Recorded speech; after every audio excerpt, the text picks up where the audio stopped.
ಬಳ್ಳಾರಿ ಜಿಲ್ಲಾಸ್ಪತ್ರೆಯಲ್ಲಿ ಬಾಣಂತಿ ಸಾವನ್ನಪ್ಪಿರುವ ಪ್ರಕರಣಕ್ಕೆ ಸಂಬಂಧಪಟ್ಟಂತೆ ಈಗ ಆರೋಗ್ಯ ಸಚಿವ ದಿನೇಶ್ ಗುಂಡೂರಾವ್ ಪ್ರತಿಕ್ರಿಯೆಯನ್ನ ಕೊಟ್ಟಿದ್ದಾರೆ. ಮೊನ್ನೆ ಬಳ್ಳಾರಿಯಲ್ಲಿ 4 ಜನ ತೀರಿ ಹೋಗಿದ್ರು.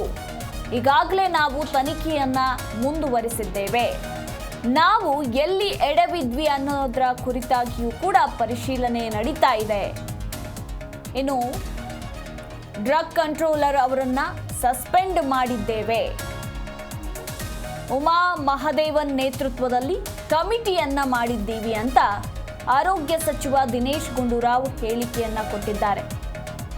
ಇವತ್ತು ಮತ್ತೊಬ್ಬ ಬಾಣಂತಿ ಸಾವನ್ನಪ್ತಾರೆ. ಈ ಮೂಲಕ ಬಳ್ಳಾರಿ ಜಿಲ್ಲಾಸ್ಪತ್ರೆಯಲ್ಲಿ ಬಾಣಂತಿ ಸಾವು ಪ್ರಕರಣ ಸಾಕಷ್ಟು ಚರ್ಚೆಗೀಡಾಗಿದೆ. ಟೋಟಲ್ ಆಗಿ 5 ಮಂದಿ ಸಾವನ್ನಪ್ಪಿದ್ದಾರೆ. ಇನ್ನೂ ಕೂಡ ಸಂಬಂಧಪಟ್ಟವರು ಇದನ್ನ ಗಂಭೀರವಾಗಿ ಪರಿಗಣಿಸಲಿಲ್ವಾ ಅನ್ನೋ ಪ್ರಶ್ನೆ ಒಂದು ಕಡೆ. ಇನ್ನು ಈ ಕುರಿತು ಆರೋಗ್ಯ ಸಚಿವ ದಿನೇಶ್ ಗುಂಡೂರಾವ್ ಪ್ರತಿಕ್ರಿಯೆಯನ್ನ ಕೊಟ್ಟಿದ್ದು, ಈಗಾಗಲೇ ನಾವು ತನಿಖೆಯನ್ನ ಮುಂದುವರಿಸಿದ್ದೇವೆ. ಈಗಾಗಲೇ ತನಿಖೆ ನಡೀತಾ ಇದ್ದು ಪರಿಶೀಲನೆಯನ್ನ ಕೂಡ ನಡೆಸ್ತಾ ಇದ್ದೀವಿ. ಇನ್ನು ಡ್ರಗ್ ಕಂಟ್ರೋಲರ್ ಅವರನ್ನ ಸಸ್ಪೆಂಡ್ ಕೂಡ ಮಾಡಿದ್ದೇವೆ ಅಂತ ಇಲ್ಲಿ ದಿನೇಶ್ ಗುಂಡೂರಾವ್ ಹೇಳಿಕೆಯನ್ನ ಕೊಟ್ಟಿದ್ದಾರೆ. ಹಾಗೆ ಇದೇ ವಿಚಾರಕ್ಕೆ ಸಂಬಂಧಪಟ್ಟಂತೆ ಸಚಿವ ಶರಣಪ್ರಕಾಶ್ ಪಾಟೀಲ್ ಕೂಡ ಪ್ರತಿಕ್ರಿಯೆಯನ್ನ ಕೊಟ್ಟಿದ್ದಾರೆ. ಹಾಗಿದ್ರೆ ಏನ್ ಹೇಳಿದ್ರು ನೋಡೋಣ. ಯಾವ ಒಂದು ಮೊನ್ನೆ ಬಳ್ಳಾರಿಯಲ್ಲಿ 9 ಜನರಿಗೆ ಏನು ಅವ್ರಿಗೆ ಸಮಸ್ಯೆ ಆಗಿತ್ತು, ಅದರಲ್ಲಿ 4 ಜನ ತೀರೋಗಿದ್ದರು. ಇನ್ನು ಉಳಿದಿರೋರು ಕೆಲವರೆಲ್ಲ ಡಿಸ್ಚಾರ್ಜ್ ಆಗಿದ್ದರು. ಇನ್ನು ಅದರಲ್ಲಿ ಒಬ್ಬರು ಟ್ರೀಟ್ಮೆಂಟ್ ಇನ್ನೂ ತೊಗೊಳ್ತಾ ಇದ್ದರು. ಅವರು ಪಾಪ ಅವರು ಕೂಡ ತೀರ್ಕೊಂಡಿರುವಂಥದ್ದು ಇದು ಒಂದು ನಮಗೂ ಕೂಡ ಮಾಹಿತಿ ಬಂದಿದೆ. ನಿನ್ನೆ ರಾತ್ರಿ ನೆನ್ನೆ ಘಟನೆ ಆಗಿರುವಂಥದ್ದು. ಅದು ಅಂದರೆ ಒಂದೇ ಆ ಬ್ಯಾಚಲ್ಲಿ ಏನು ಇದ್ದಾರೆ, ಅದೇ ಒಂದು ಕಾಲಾವಧಿಯಲ್ಲಿ ಯಾರ್ಯಾರಿಗೆ ಸಮಸ್ಯೆ ಆಯಿತು ಅದರಲ್ಲಿ ಈಗ 5ನೇ ಸಾವಾಗಿರುವಂಥದ್ದು. ಇದು ಅತ್ಯಂತ ನೋವಿನ ವಿಚಾರ. ಮತ್ತು ಈಗಾಗಲೇ ನಾವು ಏನು ತನಿಖೆಯನ್ನು ಈಗ ಭಾಳ ಮುಂದುವರಿಸಿದ್ದೇವೆ. ಆ ಕಂಪ್ನಿಯಿಂದ ಯಾರು ಸಪ್ಲೈ ಮಾಡಿದ್ದಾರೆ ಅದ್ರದ್ದು ಬೇರೆ ಬೇರೆ ತಪಾಸಣೆಗಳು ಕೂಡ ಮಾಡಿಸ್ತಾ ಇದ್ದೀವಿ. ಅವ್ರ ಬ್ಯಾಚಸನ್ನು ಕೂಡ ತಪಾಸಣೆ ಮಾಡಿಸ್ತಾ ಇದ್ದೀವಿ. ಮತ್ತು ಅದೆಲ್ಲ ಅವತ್ತಕ್ಕೆ ನಾವು ಆ ಕಂಪನಿ ಸರಬರಾಜು ಮಾಡಿರ್ತಕ್ಕಂಥ ಎಲ್ಲ ಔಷಧಿಗಳನ್ನು ಬಿಟ್ಟು ಈ ಏನು IV ಫ್ಲೂಯಿಡ್ ಬಿಟ್ಟು ಬೇರೆದು ಕೂಡ ಏನೇನು ಸಪ್ಲೈ ಮಾಡಿದೆ ಎಲ್ಲವನ್ನು ಕೂಡ ನಾವು ಈಗ ವಿತ್ಹೋಲ್ಡ್ ಮಾಡಿದ್ದೀವಿ. ಅವ್ರ ಮೇಲೂ ಕೂಡ ಕಾನೂನು ಕ್ರಮ ತಗೊಳ್ಳೋದಕ್ಕೆ ಕೂಡ ಈಗ ನಮ್ಮವರೆಲ್ಲ ಇನ್ಸ್ಪೆಕ್ಷನ್ ಮಾಡೋಕ್ಕೆ ಹೋಗಿದ್ದಾರೆ. ಅವರ ಫೆಸಿಲಿಟಿನ ಎಲ್ಲಿದೆ ಪಶ್ಚಿಮ ಬೆಂಗಾಲಲ್ಲಿ ಎಲ್ಲಿದೆ ಅದು ಇನ್ಸ್ಪೆಕ್ಷನ್ ಮಾಡಿ ಬಹುಶಃ ನೆನ್ನೆ ಬಂದಿರಬೇಕು ವಾಪಸ್ಸು. ನಮ್ಮ ಡ್ರಗ್ ಕಂಟ್ರೋಲ್ ಟೀಮ್ ಕೂಡ ಹೋಗಿದ್ದಾರೆ. ಮತ್ತು ಬೇರೆ ಸ್ಯಾಂಪಲ್ಸು ಡ್ರಾ ಮಾಡಿದ್ದೀವಿ, ಅದನ್ನು ಕೂಡ ಚೆಕ್ ಮಾಡಿಸ್ತಾ ಇದ್ದೀವಿ. ಸೊ ಇದು ಏಕೆಂದರೆ ನಾವು ಅವರನ್ನು ಬ್ಲ್ಯಾಕ್ ಲಿಸ್ಟ್ ಮಾಡಿದ್ದು, ಆಮೇಲೆ ಅವರ ಒಂದು ಡ್ರಗ್ಸು ಸರಿ ಇಲ್ಲ ಅಂತ ಹೇಳಿದ ಮೇಲೆ ಅವ್ರ ಅಪೀಲ್ ಹೋಗಿ ಸೆಂಟ್ರಲ್ ಡ್ರಗ್ ಲ್ಯಾಬಿಂದ ಸರಿ ಇದೆ ಅಂತ ಹೇಳಿದ್ರು. ಅದೆಲ್ಲ ಗೊತ್ತಿದೆ. ಡಿಸಿಷನ್ ಆಗಿದೆ.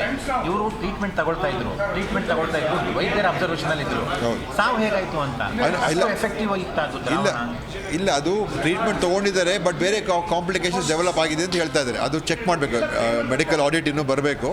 ಬಟ್ ಡಾಕ್ಟರ್ಸ್ ಹತ್ರ ಮಾತಾಡಿದ್ವಿ, ಅವರು ಎಲ್ಲ ಸ್ಟೆಬಿಲೈಸ್ ಆಗಿದ್ದರು. ಅವರು ಸ್ಟೆಬಿಲೈಸ್ ಆಗಿ ವೆಂಟಿಲೇಟರಿಂದ ಹೊರಗೆ ಬಂದಿದ್ದರು.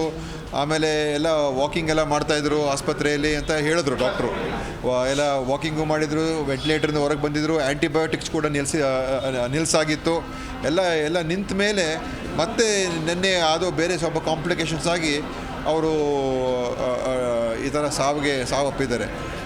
ಅವ್ರು ಗುಣ ಆಗ್ತಾಯಿದ್ರು ಅಂತ ನಮಗೆ ಮಾಹಿತಿ ದಿವಸ ಬರ್ತಾಯಿತ್ತು. ನಾವು ಚೆಕ್ ಮಾಡ್ತಾ ಇದ್ದಾಗ ಅವ್ರಿಗೆ ಇಂಪ್ರೂವ್ಮೆಂಟ್ ಭಾಳ ಆಗಿದೆ ಅಂತ ಹೇಳ್ತಾಯಿದ್ರು. ಸೊ ಇನ್ನೂ ಅಂತಿಮವಾಗಿ ಅದು ಏನಾಯಿತು ಅಂತ ರಿಪೋರ್ಟ್ ಬರಬೇಕು. ಇಲ್ಲ, ಈಗಾಗಲೇ ನೀವು ಹೇಳಿದ ಹಾಗೆ ಈಗ ಆರೋಗ್ಯ ಸಚಿವರು ಕೂಡ ಇದ್ರ ಬಗ್ಗೆ ಒಂದು ಸ್ಟೇಟ್ಮೆಂಟ್ ಕೊಟ್ಟಿದ್ದಾರೆ. ಆ ರಿಂಗರ್ ಲ್ಯಾಕ್ಟೇಟು ಇಂದ ಆಗಿರ್ಬೋದು ಅಂತಕ್ಕಂಥದ್ದೇನು ಅನುಮಾನ ಇತ್ತಲ್ಲ, ಅದು ಟೆಸ್ಟಿಗೆ ಲ್ಯಾಬಿಗೆ ಕಳಿಸ್ತಾ ಇದ್ದಾರೆ. ಹಾಗಾಗಿ ಅದು ಬಂದ ಮೇಲೆ they will take appropriate action. ಮಗುನು ತಿಳ್ಕೊಂಡಿದ್ದು ಹೇಗೆ ಸರ್? ಮಗುದು ಅದು ಬೇರೆ, ದಟ್ ಇಸ್ ಮಗು ತಿಳ್ಕೊಳ್ಳೋ ಪ್ರಶ್ನೆನೇ ಬರೋದಿಲ್ಲ. That's A different isolated case. ಅಲ್ಲ, ಪದೇ ಆಗ್ತಾ ಇರುವಂಥದ್ದು. ಈಗ ಅವಾಗಲೇ ಕಳಿಸಿದ್ರಲ್ಲ ರಿಂಗರ್ ಲ್ಯಾಕ್ಟೇಟ್, ಮತ್ತೆ ಕಳಿಸಿದ್ದೀರಾ? ಇಲ್ಲ, ಈಗ ಅದರದ್ದು ಅಂದರೆ ಮುಂಚೆ ಸ್ಪೆಸಿಫಿಕ್ ಟೆಸ್ಟಿಗೆ ಕಳಿಸಿದ್ರು. ಏನಂದರೆ ಎಂಡೋಟಾಕ್ಸಿನ್ಸಿಗೆ whether there is a presence of endotoxin could be the culprit ಅದರಲ್ಲಿ ರಿಂಗರ್ ಲ್ಯಾಕ್ಟೇಟಲ್ಲಿ ಅಂತ ಅನ್ನೋದಕ್ಕೆ ಒಂದು ಸ್ಪೆಸಿಫಿಕ್ ಟೆಸ್ಟ್ ಮಾಡಬೇಕಾದ್ರೆ ಕಳಿಸಿದ್ದಾರೆ. ಸರಣಿ ಸಾವು ಇನ್ನೂ ನಿಲ್ತಾ ಇಲ್ಲ? ಇಲ್ಲ, ಈಗಾಗಲೇ ನೀವು ಹೇಳಿದ ಹಾಗೆ ಈಗ ಆರೋಗ್ಯ ಸಚಿವರು ಕೂಡ ಇದ್ರ ಬಗ್ಗೆ ಒಂದು ಸ್ಟೇಟ್ಮೆಂಟ್ ಕೊಟ್ಟಿದ್ದಾರೆ. ಆ ರಿಂಗರ್ ಲ್ಯಾಕ್ಟೇಟು ಇಂದ ಆಗಿರ್ಬೋದು ಅಂತಕ್ಕಂಥದ್ದೇನು ಅನುಮಾನ ಇತ್ತಲ್ಲ, ಅದು ಟೆಸ್ಟಿಗೆ ಲ್ಯಾಬಿಗೆ ಕಳಿಸ್ತಾ ಇದ್ದಾರೆ. ಹಾಗಾಗಿ ಅದು ಬಂದ ಮೇಲೆ they will take appropriate action.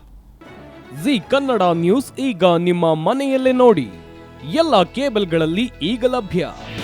ನಿಮ್ಮ ನೆಚ್ಚಿನ ಜಿ ಕನ್ನಡ ನ್ಯೂಸ್ ಈಗ ಸನ್ ಡೈರೆಕ್ಟ್ ನಲ್ಲಿ number 292, Tata play number 1664, Jio TV number 1334, NXT digital number 30, in cable number 30, city networks 51, U digital number 162, GTPL number 17, Rockline telecommunications number 42, Shri Basaveshwara cable number 168, rural cable network 60, Vinayaka digital 57, Abhishek cable 821, city channel 53, Siddeshwara cable network 54.